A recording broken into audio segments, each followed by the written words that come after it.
everyone, welcome to Reading with Eve, and let's get on with the bookish video. Today we are on part 2 of isolated slash locked in thriller recommendations. It's just a trope that I read a lot of, and I thought if I have enough books to make part 2, then why not?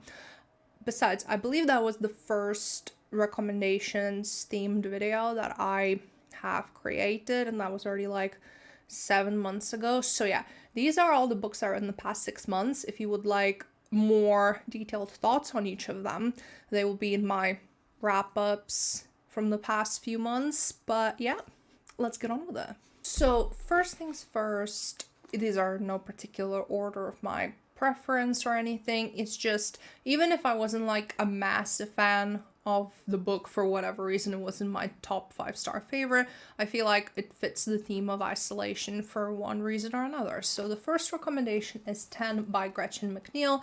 I actually didn't know that when I was reading, and probably for the better, but this is meant to be a YA modern retelling of And Then There Were None by Agatha Christie, which I still haven't read, but I definitely will at some point. It's in my basket to buy next when I'm doing my post-payday book haul. But this is about a group of teens who go on this exclusive island party hosted by one of the most popular girls in school. Only when they arrive, they find out that she's not here. In fact, the only people who are there, they seem like really random people who don't really make sense to be seen in one party together, and they get cut off from the world really quickly because of a storm. But it's not their biggest problem because they start dropping like that one by one, and it becomes a race in time to catch the killer. And I will say immediately, this is definitely a YA book. There's a lot of like juvenile little tidbits in it, but I just had a really good time with it. I went in with the exact right expectations. I knew what I was getting myself into, light popcorny YA thriller, but I will say that it is pretty gory for YA, so bear that in mind. But overall, it's not too thick, it reads quickly.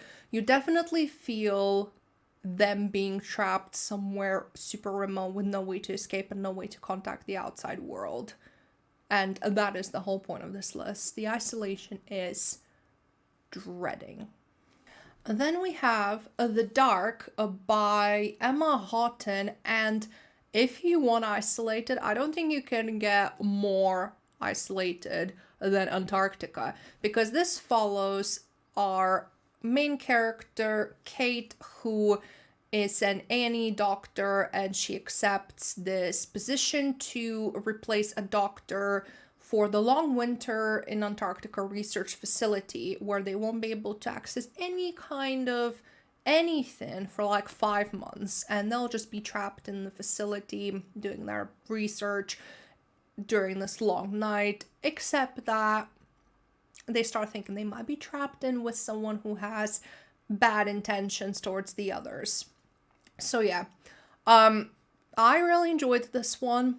I think it has some mixed reviews, but for me it saved my year, as I had a really horrible December reading month last year, and I finished the year with this one, so it kind of redeemed it for me. But yeah, it was a really fun time. The characters are not likable, but they're complex, they're interesting, and you definitely feel everything closing in on them because of the remoteness, and the setting is just so harsh and so uninviting, and they're kind of, you definitely feel like they're stuck there, which is the point, and you feel those conditions they have to be in. So I thought that was captured really well. I'm not going to argue it's scientific accuracy, because I'm not a scientist by any shape or meaning of the word, but to me it looked pretty legit as I was reading it. The next pick is by my girl Shari Lapina, and that is An Unwanted Guest. This is actually my least favorite of hers so far, but it's still a solid, very solid 4-star. So I think that says a lot about how much I enjoy her writing. Like, nothing's been lower so far. And this is a classic murder mystery whodunit. We have this group of strangers who end up trapped in this like Holiday Inn sort of hotel thing during a snowstorm, and one of them turns up dead. So obviously, because of how cut off they are, it had to be one of them. But who? And what can they do to stop this person before they're all dead? So yeah, I have my own opinions about some things that were developed plot-wise, and that's why it's a 4-star. But as far as the whole isolation scenery aspect goes, this was done absolutely perfectly. You could feel their desperation. You could feel how cut off from everything they are. The whole snowstorm, the whole hotel setting, you could really feel how they were just alienated, not just from the rest of the world, but from each other as well, because they couldn't trust one another. So yeah, that was done really well. I would absolutely recommend this. Now I have 2 books by my newly tried author this year, Alice Feeney. That is a Rock, Paper, Scissors and a Daisy Darker. So I personally like Daisy Darker more than Rock, Paper, Scissors for reasons that I will talk about in my May wrap up, actually, because I read this fairly recently. But as far as the isolation aspect goes, in Daisy Darker, you have a family on an island, like a Cornish island, celebrating the grandmother's 80th, and they get cut off by a tide, and then one of them turns up dead. Very classic murder mystery vibes. This book turns out to be something a bit different, but that's a giant spoiler, so I won't continue. But as far as the premise goes, they're on this island, a tiny island, in this weird house with a dead body. There's no way for them to get out. It had to be one of them, sort of thing. You can't get more isolated than that. And then you have Rock, Paper, Scissors with a married couple going to Scottish Highlands for a weekend trip in this abandoned chapel that's been turned into, I don't know what it's been turned into, but yeah, they're hoping this trip is going to save their marriage, except they find out they're being stalked, and of course they can't escape because they're cut off from everything. Again, snowstorms, nature, weather sort of thing. And yeah, I thought that as far as the isolation aspects go for both books, it was actioned really nicely. I might have other qualms with them, but they definitely fit the criteria for this list. I have Shiver by Ali Reynolds, and this is about a group of former friends who were basically like professional skiers, and they meet 10 years later to basically have a bit of a reunion and maybe a reconnect. But the fact that one of the group has been missing this whole time still haunts them, and they find out that they've not been invited here just for a catch-up, that someone is willing to do anything to get to the bottom of what happened to their missing friend. And we also have flashbacks from the past. I already spoke about the whole timeline thing, and yeah, for me, this was a 3.5 for me because of that. So I think this is actually one of the lowest rated in this list, I think, because I rated, a bit of a spoiler, I rated Rock, Paper, Scissors 3.5, so this is a 3.5. And yeah, I think that's actually it.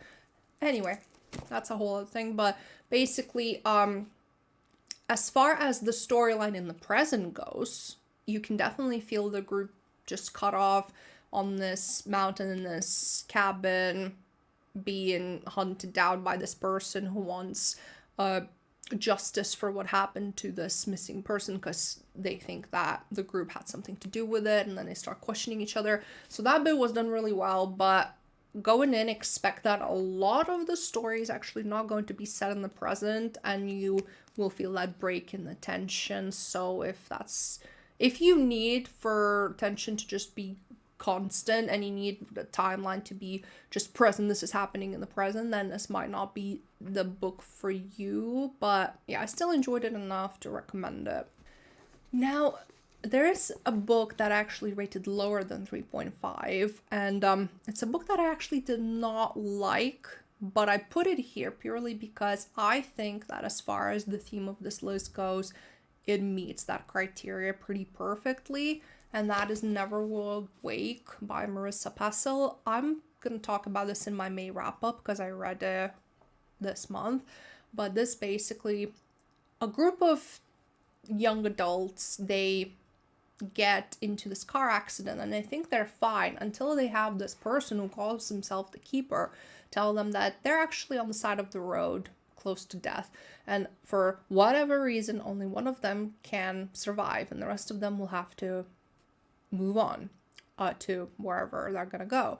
And they're stuck in this time loop of like 11 hours where they can do whatever they want, because like people still, they're not like ghosts in the traditional sense, people still interact with them, people still like do things, like things they do matter in that moment in time, but then the day resets. So yeah, it's basically like a very twisted version of Groundhog Day.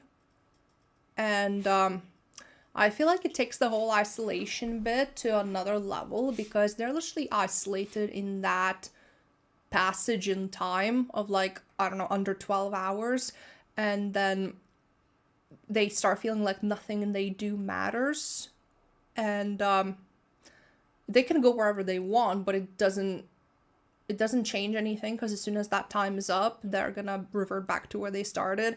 So yeah, I feel like that's a whole different type of isolation, and I mean, I will talk about this book, why I didn't really like it much, but as far as that goes, I mean, can't imagine anything more alienating than that. Last book I have to recommend is 3 Truths and a Lie by Brett Hallinger. It's about 4 friends who go on this weekend trip at a cabin near a lake, and they think that they're being watched because someone is messing with them, and soon enough they find out that they can't leave because someone like slashed their tires and whatnot, and things just get really weird. This is definitely a very YA thriller. It's very quick, very snappily written, you know, we just move on to things, and I think it was what I needed at the time, because I think I gave it at least 3.5 or 4 stars, I can't remember now, but anyway, I really enjoyed it. The twist actually got me, and it was a fun time, and you could definitely feel how cut off they are. I feel like I keep saying it, but like, you can definitely feel that they are screwed, for the lack of a better word, because it doesn't matter that they have a car or that they have phones and stuff, they can't really get any help. And a random side note, I think I mentioned it, but one of the deaths in this book is brutal for a YA book, so be prepared for that if you read it. And that is it. I hope you liked this video. If you did, please make sure to give a thumbs up, subscribe, leave a comment. Have you read any of these? Would you have any other isolated ones to recommend? And I hope to see you next time.